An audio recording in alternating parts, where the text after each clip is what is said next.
দুদিন থেকে প্রচণ্ড শরীর খারাপ, তাই সকালবেলা উঠেই ঘুমটা হয়নি রাতে ঠিক মতো করে। একটা বাঁধাকপি নিয়ে আসলাম ক্ষেত থেকে, নিয়ে এসে ওই বাঁধাকপি দিয়েই বাটা করবো। এখন বাটাটা করে নিই, কারণ জ্বরের মুখে এরকম ঝাল ঝাল বাটা খেতে খুব ভালো লাগে। আর সঙ্গে তো গলা ব্যথা আছে, গলা ধরে আছে, গলা শুনে নিশ্চয়ই বুঝতে পারবে তোমরা। আমি এইভাবেই বাটা করি, কারা কারা এরকম বাটা করো জানিও। আর এ থাকলো সংসারের গল্প। বাকি এবার এখনকার গল্প বলি।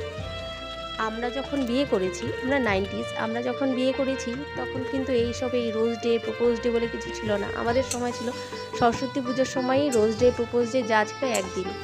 সরস্বতী পূজায় আমরা ঘুরতে বেরোতাম, তখনই আমাদের যার যার ভালোবাসার মানুষের সাথে তার দেখা হতো। আমি যেহেতু প্রেম করিনি, সেহেতু আমি সেই এক্সপিরিয়েন্সটা পাইনি, কিন্তু যেটা পেয়েছি সেটা বিয়ের পরেই পেয়েছি। আমি জানি না rose day propose day hug day, কিন্তু আমার যিনি আছেন